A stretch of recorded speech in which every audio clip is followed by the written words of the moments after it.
So we are now at, Santo? Similding. Yeah, Similding. So magsha-shopping daw kami dito. Tsaka asip na marami kaming pera dito. Bago muna kami gumala ng dito, puntahan muna namin yung Hello Kitty na 7-Eleven branch. Somewhere there. At dahil curious ako sa Hello Kitty themed 7-Eleven store dito sa Taipei, sumama talaga ako sa kanila na hanapin itong Hello Kitty na ito, Hello Kitty 7-Eleven store. As you can see, Hello Kitty talaga yung interior. Ang cute-cute ni Hello Kitty, 'di ba? At ang interesting na kanilang concept dahil ito yung naisipan nila for their 7-Eleven store dito sa Simindeng district.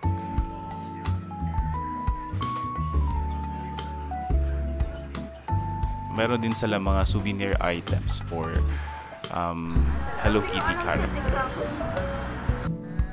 Ayan, may Hello Kitty milk tea.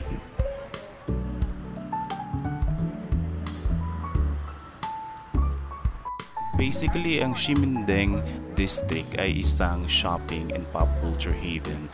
Hindi lang ng mga locals dito, pati na rin ang mga turista.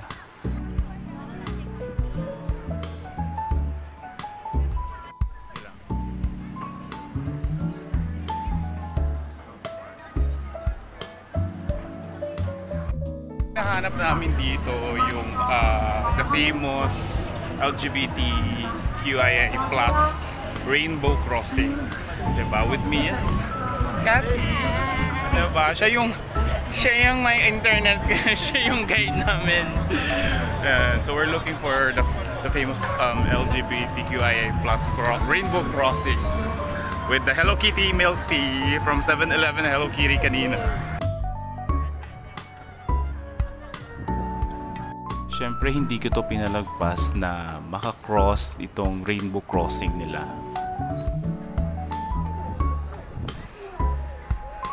At siyempre, may noti pa sa lubong sila dito sa Simindeng. Another round of milk tea. So, kailangan ko din itong matry na milk tea brand nila dito sa Simindeng. Isa to sa sikat na milk tea brands ng Taiwan.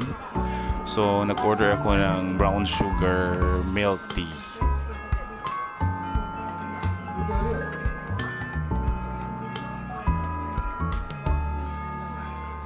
May mga pa-freebies din sila like stickers, ayan na binigay sa akin. Sa milk tea shop na ito, pinapakita talaga kung paano yung process of making the milk tea. Ayan, transparent naman siya. And ayan, ang cute ng pagbaburn ng brown sugar. Siyempre hindi ko pinalampas na mag-emote-emote siyan, diba? For the eme.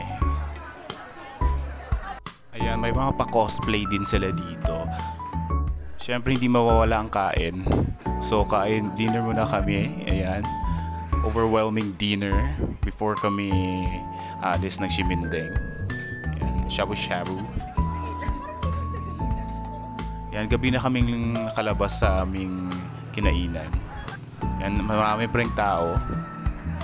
That's the end of Taiwan Travel Part 8. Abangan ng Part 9.